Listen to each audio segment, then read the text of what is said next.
कहानी की शुरुआत में मैं और मेरी पत्नी जूलिया अपनी कार से घर लौट रहे थे। रास्ते में जूलिया बच्चों की बात छेड़ देती है क्योंकि मैंने अब तक इस बारे में सोचा नहीं था और उसे आगे की जिंदगी की प्लानिंग के लिए जवाब चाहिए था। इसी बात पर हमारे बीच बहस होने लगती है और हमारा ध्यान सड़क से हट जाता है। तभी सामने से अचानक एक गाड़ी आ जाती है और उसे बचाने के लिए जूलिया तेजी से कार मोड़ देती है। बदकिस्मती से हमारी कार सड़क के बीचों बीच आ जाती है और उसी पल एक ट्रक जोरदार टक्कर मार देता है जिससे हमारी कार पलटते हुए दूर जा गिरती है। 1 साल बाद मैं अपनी बिल्ली के साथ अकेला रह रहा होता हूँ। टीवी पर खबरें चल रही होती हैं कि दुनिया में एक अजीब सा वायरस फैल रहा है और देश सीमाएं बंद करने के बारे में सोच रहा है। हालात लगातार खराब होते जा रहे होते हैं और लोग बचने की कोशिश में हिंसक हो रहे होते हैं। मैं अपने दुख में इतना डूबा होता हूँ कि इन खबरों पर ठीक से ध्यान ही नहीं देता और आखिरकार टीवी को म्यूट कर देता हूँ। इसी वजह से मैं वह फुटेज नहीं देख पाता जिसमें अस्पताल के अंदर एक मरीज धीरे धीरे ज़ोंबी में बदल रहा होता है। इसके बाद मैं अपनी कार लेकर शहर की तरफ निकलता हूँ और रास्ते में एक एम्बुलेंस को तेजी से जाते देखता हूँ। मैं बंदरगाह पहुँचता हूँ जहाँ 2 महिलाएं मुझसे मेरी नाव खरीदना चाहती हैं, जिसे मैंने जूलिया की मौत के बाद कभी इस्तेमाल नहीं किया था। जब मैं नाव के कागज ढूंढता हूँ तो मुझे जूलिया का ब्रेसलेट मिल जाता है और उसी पल मेरा दिमाग जूलिया की पुरानी यादों से भर जाता है। घर लौटते वक्त मेरी बहन का फोन आता है लेकिन मैं उसे नजरअंदाज कर देता हूँ। रास्ते में मैं राशन लेने के लिए सुपरमार्केट रुकता हूँ और देखता हूँ कि लोग जरूरत से कहीं ज्यादा खाना खरीद रहे हैं जिससे शेल्फ लगभग खाली हो चुके हैं। ये सब देखकर मुझे पहली बार डर सा महसूस होता है। घर पहुंचकर मैं जूलिया का ब्रेसलेट अपनी बिल्ली के गले में बांध देता हूँ और टीवी चलाता हूँ जहाँ खबर आती है कि वायरस अब स्पेन तक पहुंच चुका है। शाम को मैं अपनी बहन बेलन से वीडियो कॉल पर बात करता हूँ और वह बताती है कि उसके पति सरकार के लिए काम करते हैं, इसलिए उनके परिवार को कैनरी आइलैंड्स भेजा जा रहा है। वह मुझसे भी साथ चलने को कहती है लेकिन मैं मना कर देता हूँ। अगले दिन जब मैं देखता हूँ कि मेरे सारे पड़ोसी शहर छोड़कर जा रहे हैं तो मैं भी जाने का फैसला करता हूँ और अपनी बिल्ली को साथ ले लेता हूँ। रास्ते में रेडियो पर खबर सुनाई देती है कि वायरस का एक नया रूप यूरोप में फैल रहा है जो इंसान को कुछ ही मिनटों में संक्रमित कर देता है और यह घाव या काटने से फैलता है। और तभी मुझे समझ आने लगता है कि यह सिर्फ बीमारी नहीं बल्कि एक खतरनाक ज़ोंबी तबाही है। एयरपोर्ट पहुंचकर मैंने बेलन को मैसेज किया कि मैं आ रहा हूं, लेकिन जैसे ही लोग प्लेन में चढ़ने लगे अचानक बिना किसी साफ वजह के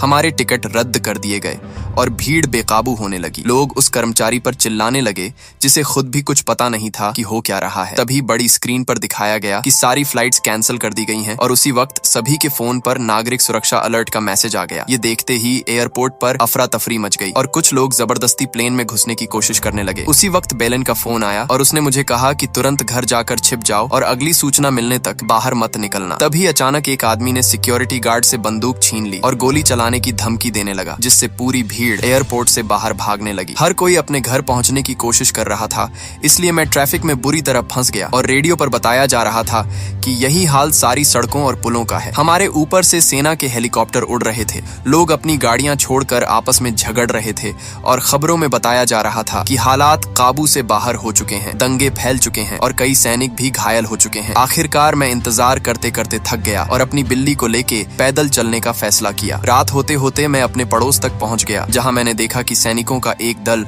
एक इमारत को घेरे खड़ा है और एक घर पर खास सुरंग लगाई गई है। उस घर के अंदर से अजीब अजीब आवाजें आ रही थीं और तभी मैं यह देखकर सन्न रह गया कि 2 सैनिक उसी सुरंग के रास्ते एक ज़ोंबी को बाहर निकाल रहे हैं, जबकि बाहर उसकी पत्नी अपने बीमार पति के लिए रो रही थी। इसके बाद मैं घर लौटा और थक कर सो गया। उस रात मुझे बार बार एक्सीडेंट और जूलिया की मौत के डरावने सपने आते रहे। अगली सुबह बेलन ने मुझे वीडियो कॉल किया और बताया कि सरकार लोगों को सुरक्षित जगहों पर ले जाने के लिए सेफ जोन बना रही है, लेकिन सेना के अंदर बहस चल रही थी क्योंकि जितने ज्यादा लोगों को सेफ जोन में लाया जाएगा उतना ही वायरस फैलने का खतरा बढ़ जाएगा और दूसरे देशों में भी यही समस्या सामने आई थी। बेलन ने मुझे साफ कहा कि चाहे कुछ भी हो जाए घर से बाहर मत निकलना। कुछ ही समय में सभी बड़े शहरों को क्वारंटाइन घोषित कर दिया गया और किसी को भी शहर के अंदर जाने की इजाजत नहीं दी गई, जिससे सड़कों पर हालात और बिगड़ गए। वायरस अब पूरी तरह काबू से बाहर हो चुका था और लोग अपने ही पड़ोस में ज़ोंबीज को इंसानों को खाते हुए देख रहे थे और उसी डरावनी सच्चाई को सोशल मीडिया पर रिकॉर्ड कर रहे थे। कुछ लोग वीडियो बनाकर यह सिखा रहे थे कि खुद को कैसे बचाया जाए और कवच कैसे तैयार किया जाए। उसी दोपहर सरकार ने आपातकाल की घोषणा कर दी और नए नियम लागू हो गए, जिनके मुताबिक दोपहर 2 बजे के बाद सभी कामकाज बंद कर दिए गए और जरूरत पड़ने पर आम लोगों को भी सेना में शामिल किया जाने लगा। अगली बार जब मैं सुपरमार्केट गया तो वहां लगभग कोई खाना बचा ही नहीं था। लोग एक दूसरे के हाथों से सामान छीन रहे थे और हालात पूरी तरह बेकाबू हो चुके थे। जो भी मुझे मिल पाया मैंने जल्दी जल्दी उठा लिया और बाहर निकलते वक्त आसमान में लद्दाखू विमानों को उड़ते हुए देखा, जिससे मेरा डर और ज्यादा बढ़ गया। इसके बाद मैं और सामान लेने के लिए एक गैस स्टेशन पर रुका। तभी एक घायल पुलिस वाला वहां पहुंचा और मुझसे टकराने के बाद खुद को स्टोर के अंदर बंद कर लिया। उसने दरवाजे अपनी हथकड़ी से लॉक कर दिए और कुछ ही देर में आसपास और लोग जमा हो गए जो जान बचाकर भाग रहे थे और मदद के लिए चिल्ला रहे थे। अचानक हालात और बिगड़ गए जब एक जोम्बी दूसरे पुलिस अफसर पर कूद पड़ा और उसका चेहरा नोचने लगा। यह देखकर मैं सन्न रह गया और खुद को बचाने के लिए एक पोछा उठाकर तैयार हो गया। जैसे ही वह जोम्बी मुझे काटने ही वाला था, तभी नीचे गिरे हुए पुलिस अफसर ने आखिरी ताकत जुटाकर उसे गोली मार दी। जोम्बी मरते ही उसका खून उछलकर मेरे चेहरे पर आ गिरा और मैं डर से कांप उठा। स्टोर के अंदर बंद पहला पुलिस वाला अब कांच पर जोर जोर से मार रहा था, क्योंकि वह भी जोम्बी बन चुका था। मैं उस घायल अफसर के पास जाना चाहता था, लेकिन उसने मुझे दूर रखने के लिए फर्श पर गोली चला दी। मैं समझ गया कि यहाँ रुकना मौत को गले लगाने जैसा है, इसलिए अपना सामान उठाकर वहां से निकल गया। पीछे से मैंने गोली चलने की आवाज सुनी और मुझे समझ आ गया कि उस पुलिस अफसर ने खुद को गोली मार ली ताकि जोम्बी न बन सके। घर जाकर मैंने देखा कि राष्ट्रपति आखिरकार टीवी पर आए और लॉकडाउन को और सख्त करने की घोषणा की। उन्होंने साफ कहा कि जो लोग सेना और उनकी निकासी योजनाओं में सहयोग नहीं करेंगे उन्हें अपराधी माना जाएगा। इंटरनेट पर वीडियो देखकर मैंने अपने औजारों की मदद से घर की बाहरी दीवारों को मजबूत किया और एक सुरक्षा कैमरा भी लगा लिया। शाम होते ही सेना मेरे पड़ोस को खाली कराने आ गई, लेकिन उसी वक्त बेलेन का मैसेज आया कि घर पर ही रहना, मैं तुम्हें बचा लूंगी। इसलिए मैंने सारी लाइटें बंद कर दी और अपनी बिल्ली के साथ छिप गया। बाहर से सैनिक मेरे दरवाजे पर जोर जोर से पीट रहे थे, लेकिन शुक्र था कि उन्होंने दरवाजा नहीं तोड़ा और न ही मुझे खिड़की से देख पाए, इसलिए थोड़ी देर बाद वे चले गए। मैं 2 हफ्तों तक अपने घर में बंद रहा और मेरा खाना धीरे धीरे खत्म होने लगा। मोबाइल का इंटरनेट भी बंद हो चुका था, इसलिए मैं अपनी बहन को कॉल नहीं कर पा रहा था। बहुत सोचने के बाद मैंने आत्मरक्षा के लिए कुछ औजार उठाए, अपने शरीर पर कपड़ों की कई परतें पहनी और आखिरकार अपना घर छोड़ने का फैसला किया। खाने की तलाश में मैंने कई घरों के ताले तोड़े, लेकिन बदकिस्मती से कहीं कुछ नहीं मिला। घंटों भटकने के बाद मैं एक ऐसे घर में पहुंचा जहां मुझे गैब्रिएला नाम की एक बूढ़ी औरत मिली। वह व्हील चेयर पर थी और घर से निकल नहीं पाई थी। उसके पास भी खाने के लिए कुछ नहीं था, लेकिन उसने मुझे बताया कि किन घरों में सामान मिल सकता है, क्योंकि लॉकडाउन से पहले उसने कुछ पड़ोसियों को जरूरत से ज्यादा सामान खरीदते हुए देखा था। मैं उसकी बनाई हुई लिस्ट के हर घर में गया और आखिरकार मुझे खाने पीने का सामान और दूसरी काम की चीजें मिलने लगी। उन्हीं में एक बाइक भी थी। बाइक मिलने के बाद मेरी हिम्मत और बढ़ गई और मैं और दूर तक जाने लगा। धीरे धीरे मैंने काफी सारा खाना इकट्ठा कर लिया, जिसे मैंने गैब्रिएला के साथ बांटा। मैंने उसे एक वॉकी टॉकी भी दी ताकि जब मैं बाहर रहूं तो हम आपस में बात कर सकें। अब सिर्फ एक ही घर बचा था, वही घर जहां सैनिकों को जोम्बी मिला था। उस घर में मुझे खाना तो नहीं मिला, लेकिन एक टैंक मिला जिसके अंदर मरी हुई मछलियां पड़ी थी। अचानक मुझे लगा कि मेरे पीछे कोई खड़ा है और मैंने उसे जोम्बी समझकर तुरंत गोली चला दी। लेकिन वह कोई जोम्बी नहीं बल्कि एक आम इंसान था जो मुझे खतरनाक समझकर डर के मारे भाग गया। उसके जाने के बाद मैंने आखिरी बार एक अलमारी चेक की और आखिरकार मुझे वहां और खाना मिल गया। दिन बीतते चले गए और मैं और गैब्रिएला अक्सर साथ बैठकर खाना खाने लगे। एक रात मैंने ज्यादा शराब पी ली और उसी हालत में गैब्रिएला को मैसेज भेजा कि मुझे इस बात का बहुत पछतावा है कि मैंने अपने परिवार के साथ ज्यादा वक्त नहीं बिताया। इसके बाद नींद में मुझे एक्सीडेंट का सपना आया जहां सब कुछ फिर से सामने आ गया और मुझे याद आया कि कैसे हमें हेलीकॉप्टर से अस्पताल ले जाया गया था। अचानक वॉकी टॉकी पर गैब्रिएला की आवाज सुनकर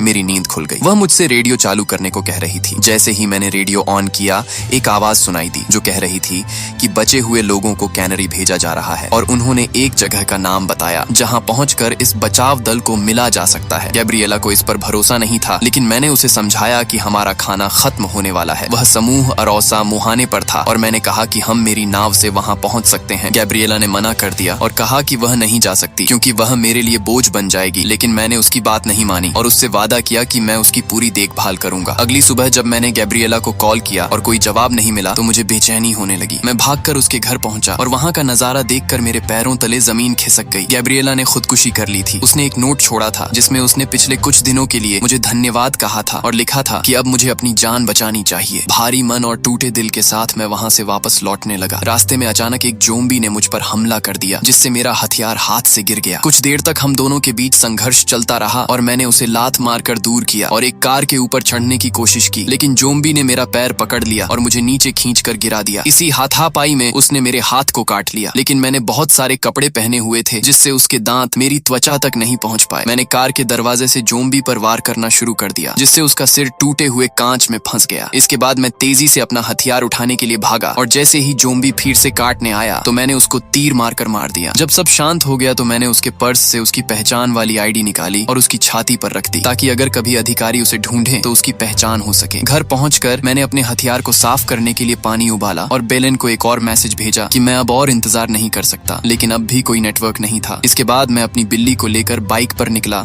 और खाली सड़कों पर तेज रफ्तार से आगे बढ़ने लगा। कुछ दूर जाने के बाद मुझे एक बैरियर मिला, जिससे मेरे पास जंगल के रास्ते जाने के अलावा कोई और रास्ता नहीं बचा। जंगल में घुसते ही कई ज़ॉम्बी मेरा पीछा करने लगे, लेकिन वे इतने तेज नहीं थे कि मुझे पकड़ सकें। कभी कभी वे छलांग लगाकर पास आने की कोशिश करते थे, इसलिए मुझे हर पल बहुत सावधान रहना पड़ रहा था। आगे एक सुनसान कैंप दिखाई दिया, जहां घुसते वक्त मुझे डर लग रहा था कि अंदर क्या होगा, लेकिन वापस जाने का कोई रास्ता नहीं था। जैसे ही मैं कैंप के बीच से निकलने लगा, तभी अचानक ज़ॉम्बीज के एक बड़े झुंड ने हमला कर दिया। मैं किसी तरह उनसे बच के वहां से निकल पाता हूँ, लेकिन थोड़ा आगे बढ़ते ही रास्ते में ज़ॉम्बीज की लाशों का ढेर पड़ा होता है और मैं इतनी तेजी में होता हूँ कि वक्त रहते बाइक नहीं रोक पाता और फिसल कर गिर जाता हूँ। बिल्ली का पिंजरा दूर जाकर गिरता है, लेकिन बिल्ली पूरी तरह सुरक्षित होती है। पीछे से ज़ॉम्बीज की आवाज सुनाई देने लगती है तो मैं घबराकर दोबारा बाइक पर चढ़ता हूँ, लेकिन बाइक स्टार्ट नहीं होती। अब मेरे पास भागने के अलावा कोई और रास्ता नहीं बचता, इसलिए मैं बिल्ली वाला पिंजरा उठाकर जंगल की तरफ भागने लगता हूँ, लेकिन ज़ॉम्बीज भी मेरे बहुत करीब पहुंच चुके होते हैं। किसी तरह मैं बंदरगाह तक पहुंच जाता हूं और जैसे ही पुल पार करता हूं, अपने पीछे का गेट बंद कर देता हूं। कुछ ही पलों में ज़ॉम्बीज कांच पर जोर जोर से मारने लगते हैं और आखिरकार उसे तोड़कर अंदर घुस आते हैं, लेकिन तब तक मैं एक और मजबूत गेट पार कर चुका होता हूँ। आखिरकार मैं अपनी जान बचाने में कामयाब हो जाता हूँ। शुरुआत में मुझे लगता है कि अब सारी उम्मीद खत्म हो चुकी है, क्योंकि बंदरगाह पर एक भी नाव नजर नहीं आती, लेकिन थोड़ा इधर उधर देखने पर मुझे पानी के बीच दूर एक लावारिस नाव दिखाई देती है। मैं तैर कर वहां पहुंचता हूं और इंजन चेक करता हूं, लेकिन नाव स्टार्ट नहीं होती। उसी वक्त मुझे अंदर से एक आवाज सुनाई देती है और जब मैं दरवाजा खोलता हूं तो देखता हूं कि एक ज़ॉम्बी बच्चा कुर्सी से फंसा हुआ है। हालात समझते ही मैं वहां रुकता नहीं और अपनी बिल्ली के साथ एक छोटी लकड़ी की नाव पर सवार होकर उस जगह से निकल जाता हूं। मैं रेडियो मैसेज में बताई गई जगह से संपर्क करने की कोशिश करता हूं, लेकिन सिग्नल नहीं मिलता। फिर भी मैं अपनी बहन बेलेन के लिए मैसेज रिकॉर्ड करता रहता हूँ। उसी रात सफर के बीच अचानक मेरी नाव रुक जाती है और जब मैं इंजन चेक करता हूँ तो पता चलता है कि उसमें एक लाश फंसी हुई है। उसी पल मुझे पास से एक तेज रोशनी आती दिखाई देती है और मैं पूरी ताकत से मदद के लिए चिल्लाते हुए हाथ हिलाने लगता हूँ। वह रोशनी यूक्रेनी लोगों की एक नाव की होती है, जो मुझे अपने साथ ले जाने के लिए तैयार हो जाते हैं। मुझे और मेरी बिल्ली को एक बड़े जहाज पर ले जाया जाता है, जहाँ मुझे खाना दिया जाता है। वहाँ सिर्फ एक आदमी ऐसा होता है जो स्पेनिश बोल सकता है और उसका नाम विक्टर होता है। वह मुझे बताता है कि कैनरी को पूरी तरह बंद कर दिया गया है और पुलिस ने वहां से निकाले गए बचे हुए लोगों को उतरने नहीं दिया था। इसी वजह से वहां जमीन पर इतने ज्यादा ज़ॉम्बी फैल गए। मैं उन्हें कहता हूं कि मैं सामान ढूंढने में मदद करूंगा, तो मुझे रहने के लिए एक कमरा दे दिया जाता है। आधी रात को मुझे कुछ अजीब सी आवाजें सुनाई देती हैं और जब मैं खिड़की से बाहर झांकता हूँ तो देखता हूँ कि एक नाव पर कुछ लोग मदद मांग रहे हैं। अगली सुबह मैं उन लोगों के बारे में पूछता हूँ, लेकिन विक्टर झूठ बोलता है और कसम खाकर कहता है कि कल रात कोई भी नाव नहीं आई थी। इसके बाद मुझे कप्तान के ऑफिस में बुलाया जाता है ताकि मैं नक्शे पर अस्पताल और कारखानों जैसी जरूरी इमारतों को पहचानने में उनकी मदद कर सकूं। बाद में मुझे पता चलता है कि जिस नाव को मैंने पिछली रात देखा था वह इसी जहाज पर मौजूद है और जहाज के लोगों के पास उन बचे हुए लोगों का सारा सामान भी है। मैं विक्टर से इस बारे में सवाल करता हूँ, लेकिन वह साफ जवाब देने से मना कर देता है। जब मुझे पता चलता है कि विक्टर एक पायलट है तो मैं उसे बताता हूँ कि मुझे हेलीकॉप्टर की लोकेशन मालूम है, लेकिन विक्टर कहता है सिर नीचे रख और ज्यादा सवाल मत पूछ, जिससे मुझे अंदाजा हो जाता है कि यहाँ कुछ तो गलत चल रहा है। शाम होते ही मैं चुपचाप जहाज अच्छे से देखता हूँ और मुझे पता चलता है कि यहाँ कई नावें जमा की गई हैं जो अलग अलग जगह से बचे हुए लोगों से छीनी गई थी। मैं अपना सामान समेटता हूँ और अपनी बिल्ली को बैग में छिपाकर जहाज के अंदर घूमने लगता हूँ। नीचे एक कमरे में मुझे दो लोग बंधे हुए मिलते हैं और मैं जल्दी से पहले आदमी को खोल देता हूँ, लेकिन जैसे जैसे ही वह खड़ा होता है एक गार्ड उसे गोली मार देता है। उसी वक्त विक्टर वहां पहुंचता है और गार्ड से हथियार छीनने की कोशिश करता है। लड़ते लड़ते विक्टर रस्सी से गार्ड का गला दबाकर उसे मार देता है। अब विक्टर को भी समझ आ जाता है कि यहाँ रुकना मौत को गले लगाने जैसा है और वह हेलीकॉप्टर ढूंढने के लिए मेरे साथ भागने को तैयार हो जाता है। मैं, विक्टर और दूसरा बचा हुआ आदमी छिपते छिपाते एक नाव तक पहुंचते हैं, लेकिन जैसे ही हम निकलने लगते हैं 2 गार्ड फायरिंग कर देते हैं और वह दूसरा आदमी वहीं मारा जाता है। नाव आगे बढ़ते ही विक्टर भी फायर करता है, लेकिन उसके कंधे में गोली लग जाती है। मैं पूरी ताकत से नाव भगाने लगता हूँ ताकि विक्टर की जान बचा सकूं। कुछ ही देर बाद हम किनारे पर पहुंच जाते हैं और मैं विक्टर को सहारा देकर आगे चलने लगता हूँ। आसपास बहुत सारी गाड़ियां खड़ी होती हैं, लेकिन लगभग सभी लॉक होती हैं। तभी मेरी नजर एक ऐसी कार पर पड़ती है जो लॉक नहीं होती। जब मैं अंदर झांकता हूँ तो देखता हूँ कि उसके अंदर एक ज़ॉम्बी बैठा है। मैं बिना समय गंवाए उसे मार देता हूँ। इसके बाद मैं विक्टर और अपनी बिल्ली के साथ उसी कार से उस अस्पताल की तरफ निकल पड़ता हूँ जहाँ जूलिया की मौत हुई थी, क्योंकि मुझे याद था कि वहाँ पहले हेलीकॉप्टर हुआ करता था। रास्ते में विक्टर मुझे बताता है कि जहाज का कप्तान इंसान नहीं हैवान था जो एक द्वीप पर अपना अड्डा बना रहा था और वहाँ सिर्फ उन्हीं लोगों को रहने देता था जो उसकी बात मानते थे। जब हम आखिरकार अस्पताल पहुँचते हैं तो मैं यह देखकर अंदर से टूट जाता हूँ कि छत पर हेलीकॉप्टर मौजूद ही नहीं है। उसी वक्त अचानक एक ज़ॉम्बी गाड़ी के ऊपर कूद जाता है और उसे गिराने के लिए मैं पागलों की तरह गाड़ी घुमाने लगता हूँ। जैसे ही मौका मिलता है मैं विक्टर की बंदूक उठाकर उस ज़ॉम्बी को मार देता हूँ, लेकिन गोली की आवाज सुनते ही आसपास के और ज़ॉम्बी भी खींचे चले आते हैं। मैं लगातार गोलियां चलाकर उन सभी ज़ॉम्बी को भी मार देता हूँ। इसके बाद मैं विक्टर और बिल्ली के साथ अस्पताल के अंदर घुसता हूँ और ऐसा औजार ढूंढने लगता हूँ जिससे विक्टर के कंधे में फंसी गोली निकाली जा सके। तभी पहली मंजिल से कुछ अजीब आवाजें सुनाई देती हैं और मैं बेहद सावधानी से ऊपर की तरफ बढ़ता हूँ। वहाँ एक ज़ॉम्बी को चलते हुए देखकर मैं तुरंत छिप जाता हूँ। फिर वेंट से किसी के बोलने जैसी आवाज आती है तो मैं उनसे बात करने की कोशिश करता हूँ, लेकिन उसी वक्त एक और ज़ॉम्बी मुझे देख लेता है और मुझ पर हमला कर देता है। मैं बिना वक्त गंवाए उसके सिर में तीर मारकर उसे गिरा देता हूँ, लेकिन तभी शोर की वजह से कई और ज़ॉम्बी मेरे पीछे पड़ जाते हैं। ज़ॉम्बी को रोकने के लिए मैं भागते हुए एक कमरे में घुस जाता हूँ और दरवाजा बंद करके उसमें एक सरिया फंसा देता हूँ। तभी मुझे झटका लगता है क्योंकि वहाँ से बाहर निकलने का कोई रास्ता नजर ही नहीं आता। उसी पल लूसिया नाम की एक नर्स एक इमरजेंसी दरवाजा खोल देती है और मेरे अंदर जाते ही दरवाजा बंद कर देती है, जिससे मैं ज़ॉम्बी से बच जाता हूँ। हम दोनों सीधे उस कमरे में पहुंचते हैं जहाँ मेरी बिल्ली और विक्टर होते हैं। तभी सिस्टर सेसिलिया 3 बच्चों के साथ वहां आ जाती है। सेसिलिया घबराकर पूछती है कि इसके साथ क्या हुआ है। तभी मैं समझाता हूं कि विक्टर को किसी ज़ॉम्बी ने नहीं काटा है बल्कि उसे गोली लगी है। ये सुनते ही सेसिलिया और लूसिया मिलकर तुरंत उसके घाव का इलाज शुरू करती हैं और किसी तरह विक्टर की हालत संभाल लेती हैं। जब मैं हेलीकॉप्टर की बात करता हूं तो लूसिया बताती है कि वह अस्पताल के पीछे क्वारंटाइन वाले हिस्से में खड़ा है जो ज़ॉम्बीज से भरा पड़ा है। उसी रात वे लोग अपना थोड़ा सा खाना मेरे साथ बांटते हैं और मैं लगातार जूलिया के बारे में सोचता रहता हूँ। मैं उस कमरे में जाता हूँ जहाँ उसकी मौत हुई थी और उसके आखिरी पलों को याद करता हूँ। फिर अपनी बिल्ली के गले से ब्रेसलेट निकालकर जूलिया के बिस्तर पर रख देता हूँ। अगली सुबह मैं छत पर जाकर ज़ॉम्बीज को देखने लगता हूँ। तभी अचानक मेरे फोन में सिग्नल आ जाता है और पिछले कई हफ्तों में बेलन के भेजे सारे मैसेज एक साथ आ जाते हैं। मैं जवाब रिकॉर्ड करने ही वाला होता हूँ कि बाहर से गोलीबारी की आवाज सुनाई देती है। बाहर देखकर पता चलता है कि जहाज के लोग अस्पताल में घुसने के लिए ज़ॉम्बीज को मार रहे हैं। खतरा समझते ही मैं दौड़कर नीचे जाता हूँ और सबको चेतावनी देता हूँ, जिसके बाद हम फैसला करते हैं कि हेलीकॉप्टर तक पहुँचने के लिए अस्पताल के बेसमेंट का रास्ता इस्तेमाल किया जाएगा। बेसमेंट लाशों और धुएं से भरा होता है, इसलिए हम सभी अपना मुंह और नाक ढककर धीरे धीरे आगे बढ़ते हैं। तभी हमें पता चलता है कि एक दरवाजा जाम हो चुका है और लूसिया मजबूरी में कुल्हाड़ी से उसे तोड़ देती है। जैसे ही दरवाजा खुलता है एक ज़ॉम्बी दौड़ता हुआ बाहर आता है और सीधे सेसिलिया पर हमला करके उसे काट लेता है। मैं तुरंत ज़ॉम्बी को खींचकर अलग करता हूँ और उसी पल लूसिया कुल्हाड़ी से उसे खत्म कर देती है। सेसिलिया समझ जाती है कि वह अब संक्रमित हो चुकी है, इसलिए वह हमें अपने बिना आगे जाने को कहती है और खुद वहीं रुकने का फैसला कर लेती है। आगे बढ़ते हुए हम सब एक रूम में पहुंचते हैं जहां फर्नीचर के पीछे कई सारे ज़ॉम्बीज होते हैं। लूसिया बिना आवाज किए दरवाजा खोलने में कामयाब हो जाती है, लेकिन तभी एक छोटी बच्ची बोल पड़ती है जब वह देखती है कि उसकी माँ उन्हीं ज़ॉम्बीज में से एक बन चुकी है। किस्मत से उस आवाज पर किसी का ध्यान नहीं जाता और हम दरवाजे की तरफ बढ़ने लगते हैं। तभी अचानक एक ज़ॉम्बी अलमारियों को गिरा देता है, जिससे जोर का शोर हो जाता है और बाकी ज़ॉम्बीज भी हमला कर देते हैं। हालात बिगड़ते देख मैं उस बच्ची के साथ एक अलमारी के अंदर छिप जाता हूँ, जबकि बाकी लोग दरवाजे के पीछे चले जाते हैं। ज़ॉम्बीज अलमारी को पीटना शुरू कर देते हैं और एक पल पल के लिए मुझे लगता है कि अब मेरा अंत आ गया है। तभी अचानक जहाज के लोग वहां पहुंच जाते हैं और कुछ ही मिनटों में सारे ज़ोंबीज को गोली मार देते हैं। थोड़ी बहस के बाद वे बिना किसी को देखे वहां से चले जाते हैं। अब आखिरकार हमारा समूह आखिरी दरवाजे तक पहुंच जाता है और बाहर निकलते ही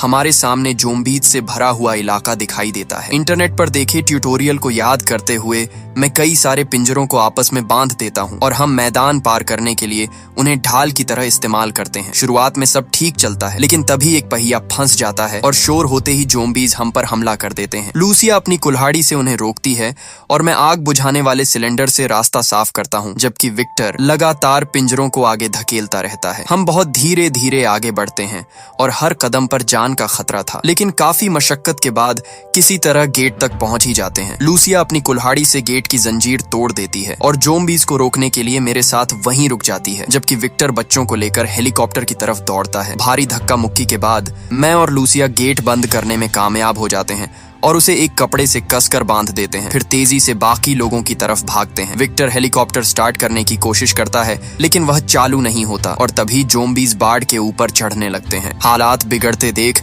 मैं बिना सोचे समझे बाहर निकलता हूँ ताकि उन्हें रोक सकूं और दूसरों को वक्त मिल सके। उसी पल विक्टर को एक खुला हुआ तार मिल जाता है और वह फटाफट उसे जोड़कर हेलीकॉप्टर स्टार्ट कर देता है। इंजन की तेज आवाज सुनते ही जहाज के लोग मैदान में घुस आते हैं और ज़ोंबीज पर फायरिंग शुरू कर देते हैं। वे गेट पर बंधा कपड़ा काटकर अंदर आ जाते हैं और हमें धमकाते हैं कि अगर हमने हेलीकॉप्टर नहीं दिया तो वे हम सबको गोली मार देंगे। विक्टर इशारे से मुझे समझाता है और मैं बिना देर किए दूसरे गेट की जंजीर तोड़ देता हूँ। इतने में ज़ोंबीज का एक नया झुंड मैदान में घुस आता है और सीधे जहाज के लोगों पर टूट पड़ता है। हालात पल भर में पलट जाते हैं। कुछ ज़ोंबी हेलीकॉप्टर की तरफ बढ़ते हैं तो विक्टर हेलीकॉप्टर को थोड़ा ऊपर उठा देता है ताकि वे नीचे गिर जाएं। मैं कुल्हाड़ी से ज़ोंबी से लड़ते हुए भीड़ के बीच से अपना रास्ता बनाता हूँ। हेलीकॉप्टर उड़ान भरने ही वाला होता है, तभी लूसिया नीचे एक सीढ़ी फेंकती है और मैं पूरी ताकत लगाकर तुरंत उस पर चढ़ जाता हूँ। कुछ घंटों बाद हेलीकॉप्टर कैनरी के पास पहुंचता है और उसी वक्त बेलन का फोन आता है जो मुझे वहां न आने की चेतावनी देती है। तभी 2 फाइटर जेट हमारे पास से गुजरते हैं और साफ हो जाता है कि वे द्वीप भी अब संक्रमित हो चुका है। इसी के साथ ये कहानी यहीं खत्म होती है। अगर वीडियो आपको पसंद आई हो तो लाइक जरूर करना और चैनल को सब्सक्राइब करना मत भूलना।